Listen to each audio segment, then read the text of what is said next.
lesson. Your assignment is called Get Ready. We are getting ready to read a short story by Nadine Gordimer called Once Upon a Time. So we start with our essential question. How can we come together despite our differences? So I want you to think about that for a moment and think about what you think the story may be about given what you know, okay? So given the essential question we have, how can we come together despite our differences? What does that remind you of? Does it make you think of anything going on in the world right now? Maybe coronavirus, maybe the Black Lives Matter movement, maybe this political race, this very big presidential election coming up, political parties coming together, Americans coming together, the world coming together for coronavirus. Kind of think on that, and we're going to come back to this question later. We're also going to answer these questions later. So these are some other things I want you to keep in mind. You won't do anything with them yet, but make sure you're kind of thinking through this. What is something you fear? What is something that others in your family fear? It may be the same thing, it often is, or it may be something completely different. You may have seen something horrific that happened to someone in your family, or that they did that you didn't fear before and now you do. Or you could all have the same fear because you were raised in similar circumstances. It could be really quite opposite there. Think about and discuss the ways that these fears shape and affect your lives. So again, I know it doesn't say anything about family, but I want you to kind of focus on your home life and how you grew up, and how those fears shaped you as a person. What are some things you don't do now? Maybe you're more cautious of certain things because you've always had a fear of something. So I want you to really think about that and see how it fits to your life. We're going to be talking today about analyzing setting and theme. We're also going to be talking about plot and subplots. So the setting of a story is the time and place of the action of the story. Setting often shapes a story's events or plot, including the story's conflict.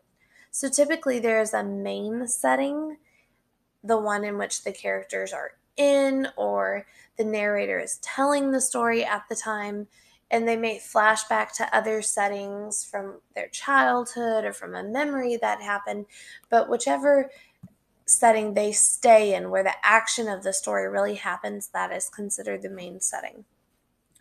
So short stories, if you look over here to your right, this little focus on genre box, short stories include the basic elements of fiction: setting, characters, plot, conflict, and theme. They center on one particular moment or event in life. Typically, because they're short, they have less time to tell, so they just have to get right to the heart of it. And they can typically be read in one sitting. Now, the main message of a story is the theme, which can be enhanced or advanced by the setting. As you analyze Once Upon a Time, make inferences or logical guesses about the theme by considering the details and symbols Gordimer uses. Okay, so as you're reading, you're just going to be, it says making inferences, okay? So inferences, like it says, are logical guesses. They're what you think will happen, but based on what you know, based on the context you've been given or facts that you've seen. What can you infer? And you're going to be trying to figure out the theme here. Pay particular attention to the character's actions and motivations, as well as the setting, including the historical background, which is always very important to what you're reading. To help you infer the theme, look for signposts and ask questions about them as you read, and it will also help you find the theme of the story. We are going to go over signposts tomorrow before you read. Okay, literary element. A story's setting can shape the events of a story. Example: in a house, in a suburb, in a city, there were a man and his wife. Look for clues to a story's theme throughout the story, such as changes in details of the setting. So from every window and door in the house, they now saw the trees and the sky through bars. Okay, so thinking about theme and giving context clues, where do we think they are now that they're seeing the trees and the skies through bars? Analyze plot. We're going to talk about subplots. Subplot is an additional storyline that runs parallel to the main story. Sometimes subplots are used as framing devices at the beginning or end of a story. Subplots may involve characters who are less important or another story that is happening outside of the main focus story. They're usually linked to the main plot in some way. In Once Upon a Time, the subplot involves the author's struggle to write a children's story. One night, she is awakened by a noise and begins to imagine dangers in her home. Okay, so it tells a small story out kind of to the side. Authors will do this for various reasons. Sometimes it's just for pure entertainment. It makes it more interesting to take a break from the overall story. Sometimes it's to distract you from the overall story to kind of keep you on your toes. Thrillers will do that. They'll throw in kind of unnecessary information that is linked to the main plot just to really get you thinking, but also distract you and create that element of surprise. Another reason that authors use subplots is if they are writing a story that they want to be in a series. Okay, if they're going to have sequels, if it's going to be a trilogy, sometimes they'll tell kind of a small story. Typically, they do it with backstories of characters that they plan on writing another script or another book to. They kind of start the story in that one to kind of catch your interest and make you aware of it, and then they turn that into its own main focus story. It's super cool when they do that. Marvel movies are a good example. They always seem to kind of have a tiny bit of backstory that will relate that movie to another movie. And while you can watch them in isolation, it makes more sense if you watch all of the movies to kind of get a full picture idea of what's going on. Authors do the same thing. It's a very, very good technique for writing. Larry, we have 5 words here. We have distend, intention, audacious, intrusion, and serrated. Now, when you hear these words, I want you to kind of think back to any time you may have heard them or heard the root of these words. So if intend sounds more familiar to you than intention, or if intrude sounds more comfortable. Okay, audacity maybe rather than audacious.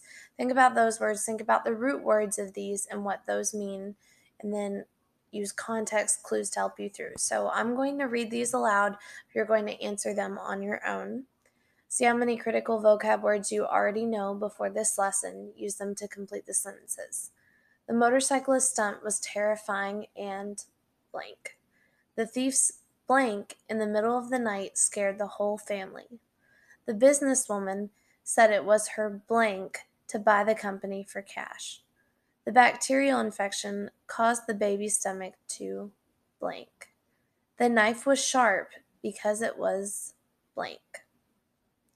After you've answered the questions, click the little check button. Now we'll see if you got them right. Okay, moving on to the last part, language conventions.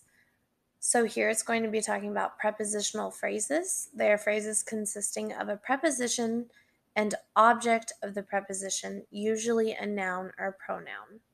Prepositional phrases provide more information about the noun or the verb in a sentence. Think about the informational prepositional phrases. Add to the following sentences from the selection. Okay, so before you look into that, I know the term prepositional phrase will probably scare a lot of you, but think about prepositions.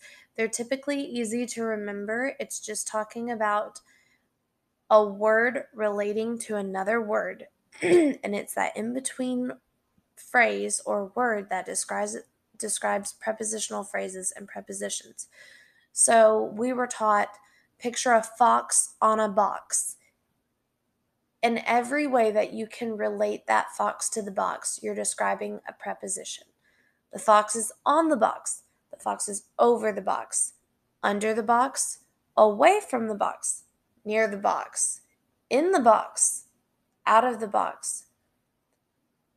The fox is from the box to the box.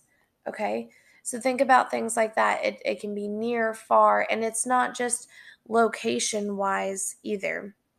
Okay? It's just talking about it. You could say in according to the box. Now the fox in the box really only works well with location, but it's anything in relation to something else. It doesn't have to be actual physical location. So if you say in regards to or with, those are still prepositions, okay?